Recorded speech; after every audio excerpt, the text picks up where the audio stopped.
I'm Amber. My life got flipped upside down when I was just 10. We were living in a rented house back then, me, my mom, and my dad, Tom.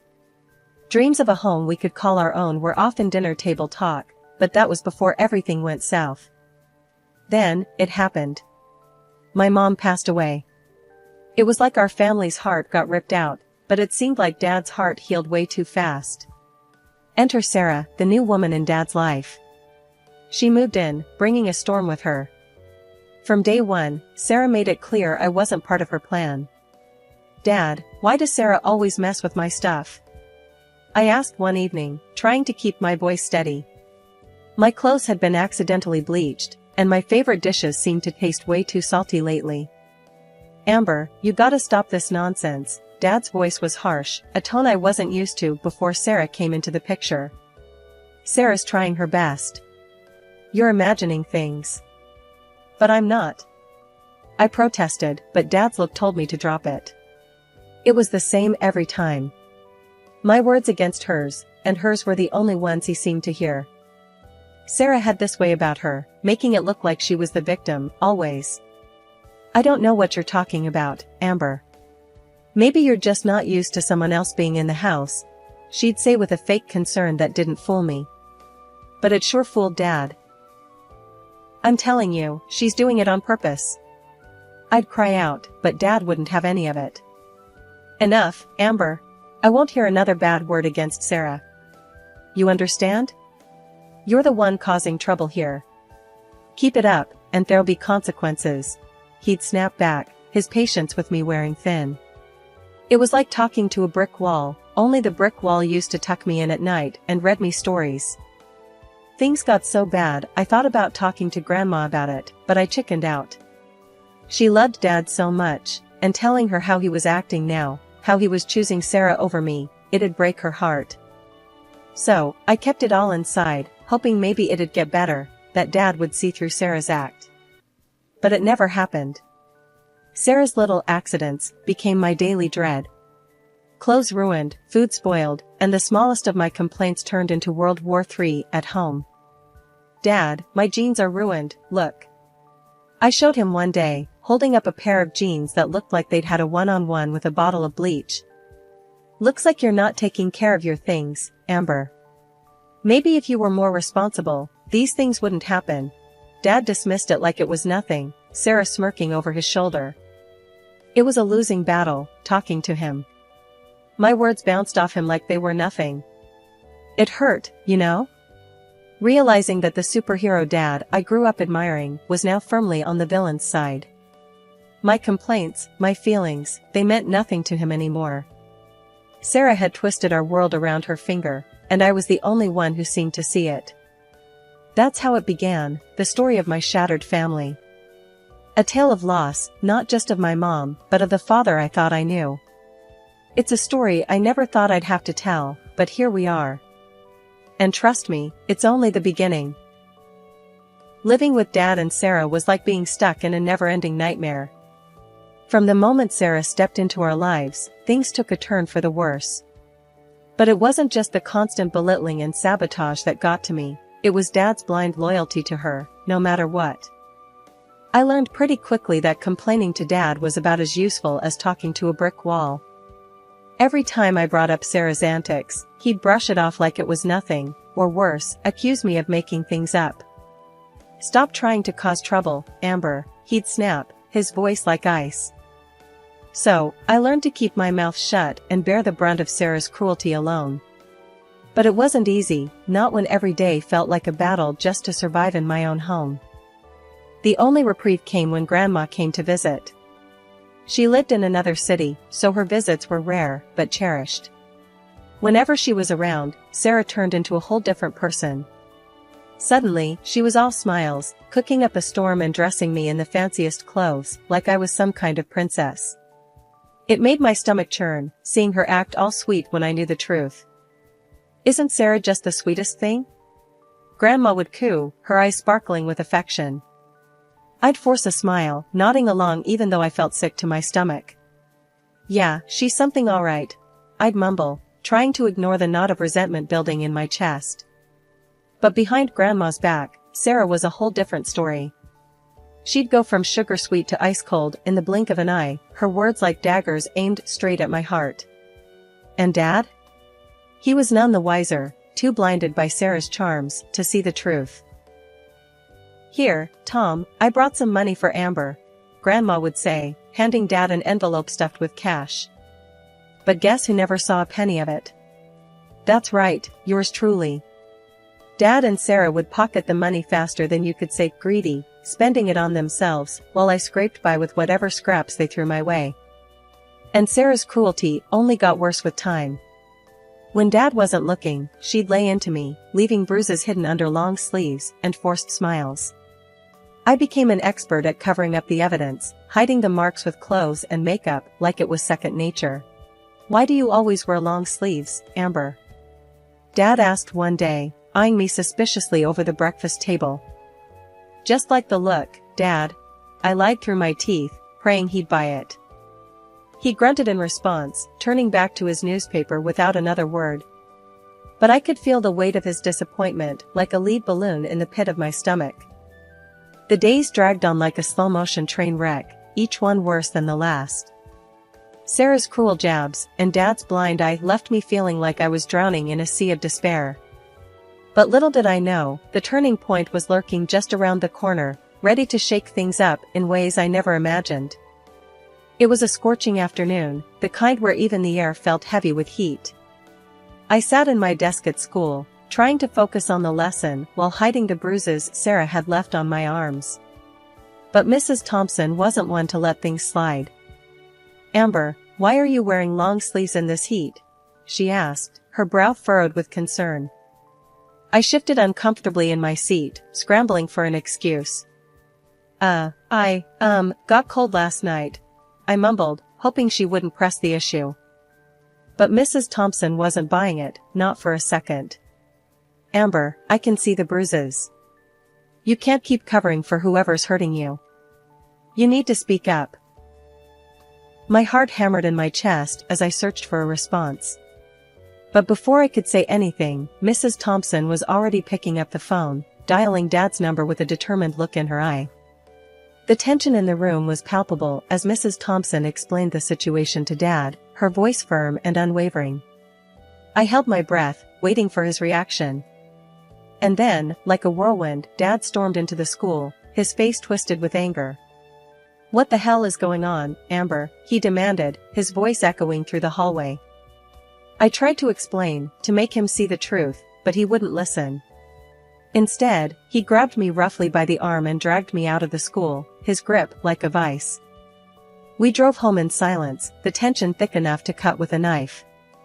When we finally arrived, Sarah was waiting for us, her expression a mix of curiosity and disdain. Well, what do we have here?" she sneered, her eyes flicking over me with disdain. Dad didn't waste any time. He launched into a tirade, accusing me of embarrassing him and making up lies about our family.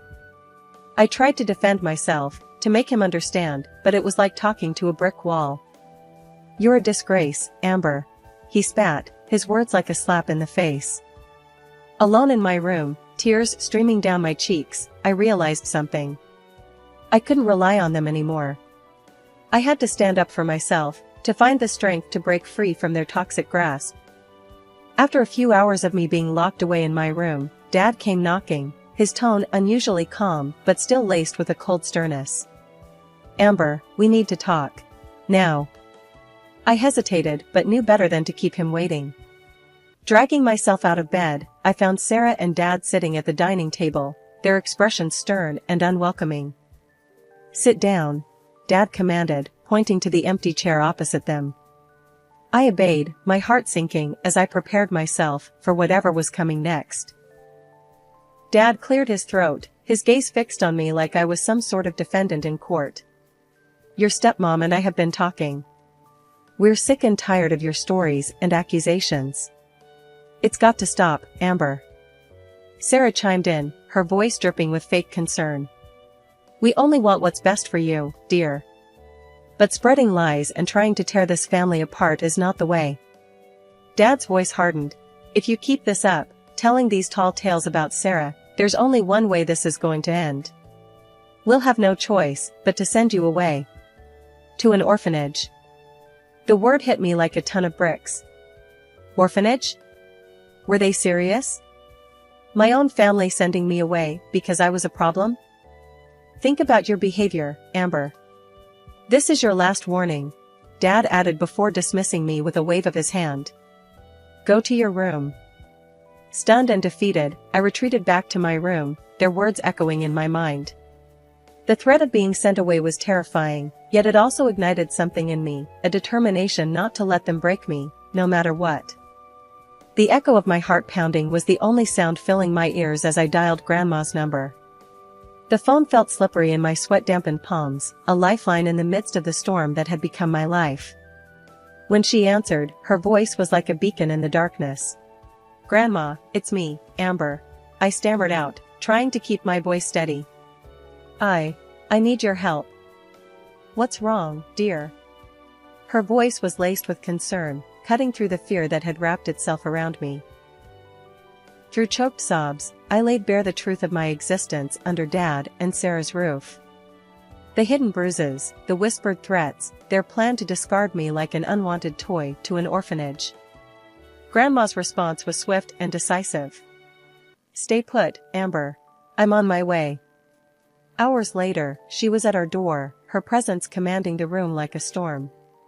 Dad tried to block her path, puffing up in a display of authority he hadn't earned. You can't just take her, Mom. I'm her father, for God's sake. Grandma's gaze was steely, unflinching. And you've failed her, Tom. I won't let you destroy her life. Sarah, ever the snake, tried to slither in with her venom. She's making it all up. It's all attention-seeking. I've seen the bruises, Sarah. Your act doesn't fool me, Grandma countered with a glare that could freeze hell over. The journey to Grandma's house was silent, a shared quiet that spoke volumes.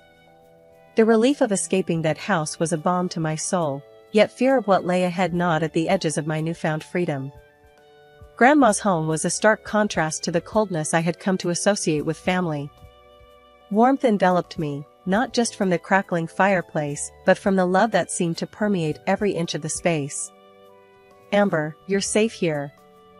You always will be, Grandma said as she handed me a cup of tea, her eyes softening. I don't know how to thank you, I whispered, the warmth of the cup seeping into my hands. Just be yourself, dear. That's all I've ever wanted for you. Days turned into weeks, and Grandma's house became a sanctuary. She became my mentor, teaching me life skills that were about more than just surviving, they were about thriving. We explored the world together, visiting places I had only dreamed of. Each trip was an adventure, a chance to see the world through eyes unclouded by pain. On my 16th birthday, Grandma handed me a beautifully wrapped package. Inside was a professional camera, sleek and powerful. Your eyes see the world in a unique way, Amber. Capture it, share it, live it. Photography wasn't just a hobby, it was a lifeline. It gave me purpose, a sense of identity that I had lost in the shadows of my past. Look at this, Grandma, I'd say, showing her the photos I had taken. Each image was a piece of my soul, a step on the journey of healing. You have a gift, Amber. Never let it go, she'd reply, her pride in me shining brighter than any camera flash. I had spent so long under Grandma's care that I had all but forgotten about the existence of my father and stepmother. They had never bothered to call me, check up on me, or even acknowledge my birthday or holidays. And truth be told, I didn't miss them one bit. Grandma was all I needed, her love and support sustaining me through even the darkest of times. But just when I thought things were finally looking up, fate had other plans in store. It was a crisp autumn morning when Grandma took ill. At first, it seemed like nothing more than a common cold, but as the days wore on, her condition worsened. The once vibrant woman I knew was reduced to a shadow of her former self, her laughter replaced by labored breaths and pain-filled eyes. I did everything I could to help her, fetching medicine, cooking her favorite meals, but it was like trying to hold back the tide with my bare hands. The inevitable was drawing closer with each passing day, and there was nothing I could do to stop it. One evening, as I sat by her bedside, holding her frail hand in mine, she turned to me with a look of sadness in her eyes. "Amber, there's something I need to tell you," she rasped, her voice barely a whisper. I leaned in closer, my heart pounding in my chest. "What is it, Grandma? You can tell me anything." She took a shaky breath, her grip on my hand tightening. "I'm not going to be around much longer, dear. But I want you to know that I'm proud of you. You've grown into such a strong, independent woman, and I know you're going to do great things." Tears welled up in my eyes as I squeezed her hand tighter. "I don't know what I'm going to do without you, Grandma. You've always been there for me, through thick and thin." She smiled weakly, her eyes brimming with love. "You'll always have me in your heart, Amber. And remember, you're never alone as long as you have the memories we've shared." That night, as I lay in bed, listening to the steady rhythm of Grandma's breathing, I couldn't help but feel a sense of loss creeping over me. She had been my anchor in a sea of uncertainty, and now I was adrift once again, left to navigate the stormy waters of life on my own. The loss of Grandma left a gaping void in my heart, a chasm of grief that threatened to swallow me whole. Her absence echoed through the halls of her house, haunting me with memories of happier times. But amidst the sorrow, a sense of determination burned within me like a smoldering ember, urging me to take control of my own destiny. As I stood by Grandma's graveside, surrounded by wilted flowers and tear-stained faces, I couldn't shake the feeling of disbelief that Dad and Sarah had the audacity to show up. Their presence was like salt in an open wound, a painful reminder of the fractured relationship we shared. Sarah's words cut through the somber silence like a knife, her tone dripping with venom as she demanded I vacate Grandma's house. My jaw clenched with anger, but beneath the rage, there was a flicker of amusement.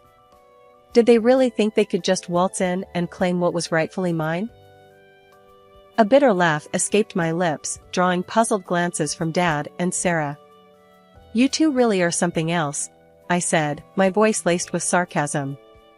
"You think you can just kick me out of Grandma's house and take everything for yourselves?"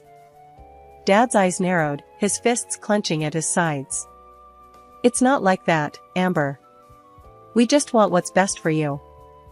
"What's best for me?" I scoffed, incredulous. "You mean what's best for you?" Sarah's face twisted with indignation, but before she could retort, I delivered the final blow. "You know what's funny? Grandma saw right through you too. That's why she left the house and $500,000 to me." But the drama didn't end there. Dad's initial shock turned to joy. He began shouting about how, as my guardian, he would control my inheritance. Sarah's eyes gleamed with anticipation as she talked about how they'd spend my money. I couldn't help but laugh at their ignorance. "You two really are clueless," I said, shaking my head. "You think you can control me? Well, guess what? I turned 18 a month ago. I'm in charge now, and you're not getting a penny." The color drained from their faces as the reality of their situation dawned on them. Dad's attempts to regain control were feeble at best, his protests falling on deaf ears as I stood my ground. "You can't do this to us, Amber," Dad pleaded, his voice tinged with desperation. I met his gaze with steely resolve. "I'm not doing anything to you, Dad. You did this to yourselves." And with that, I showed them the door, cutting ties with them once and for all. As they slunk away, defeated, I felt a sense of liberation wash over me. For the first time in my life, I was truly free, free from their manipulation, free from their cruelty, free to live my life on my own terms. The house felt empty, but it was a good kind of emptiness, like a blank canvas ready for a new painting. I knew I had a lot of work ahead of me, but for the first time, I felt like I was truly in control of my life. I decided to start fresh, to renovate the house and make it my own. The first order of business was to clear out all the old furniture and repaint the walls. I called up a friend, Jamie, who was handy with renovations. "Hey, Jamie, you busy this weekend?" I asked when she picked up the phone. "Depends, what's up?" Jamie replied, her interest piqued. "I'm redoing the house. Need some help painting and moving stuff." Plus, I could really use the company, I said, hoping she'd say yes. You had me at redoing the house. I'm in. Need to escape my own chaos here, Jamie said with a laugh. Jamie came over the next day, armed with paintbrushes, rollers, and a playlist that could keep us motivated for hours. We started in the living room, deciding on a bright, cheerful color to replace the dull beige that had been there for years. As we painted, Jamie turned to me, a mischievous glint in her eye. So, this house is all yours now, huh? Planning any wild parties? I laughed, dipping my roller back into the paint. Wild parties? With my 2 friends? Please, we'd be asleep by 10. Speak for yourself. I'm a party animal, Jamie protested, flicking a bit of paint my way. The day turned into evening, and before we knew it, the room had transformed. The new color made the space feel warm and inviting, a reflection of the new start I was craving. The following weeks were a blur of activity. I fixed up the kitchen, updated the bathroom, and even started a small garden in the backyard. The house began to feel like a home, a place where I could heal and grow. One evening, as I sat on the newly installed deck, admiring the sunset, my neighbor, Mr. Henderson, called out from over the fence. Place is looking good, Amber. You've been working hard. Thanks, Mr. Henderson. It's been a lot of work, but it's worth it, I replied, grateful for the acknowledgement. Need any help with that garden? Got some tomato plants that need a home, he offered, his voice friendly and warm. I'd love that, thank you, I said, touched by his kindness. It felt good to be part of a community, to connect with people who genuinely cared. As the days passed, I threw myself into making the house my sanctuary.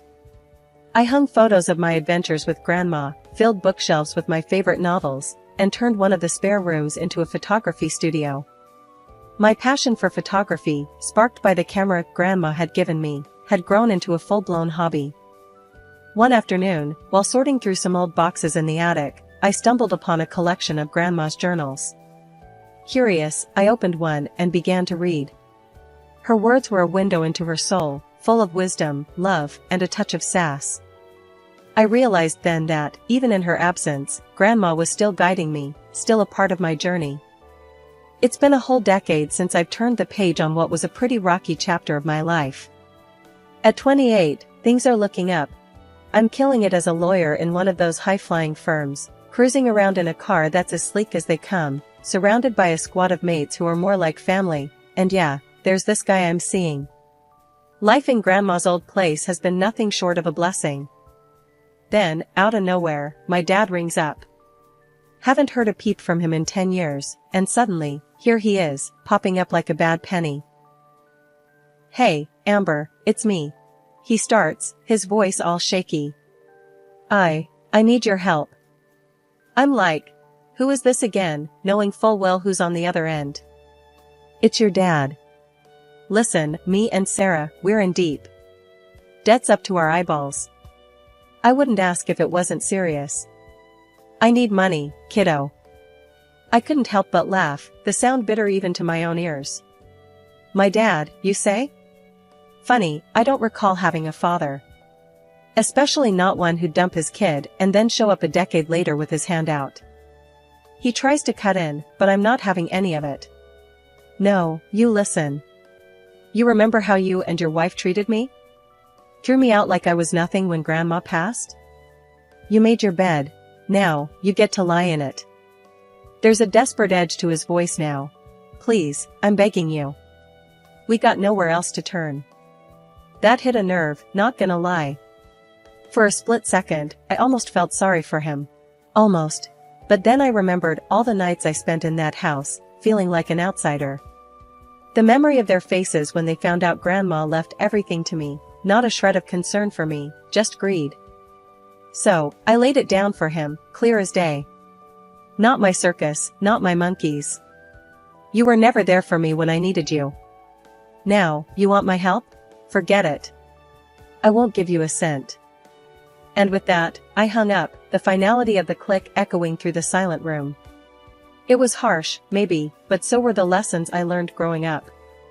Life taught me you can't expect to harvest where you haven't sown. So, I picked myself up, went out to meet my boyfriend and friends for dinner, and didn't look back. Life's too short for regrets, especially about people who only remember you exist when they need something.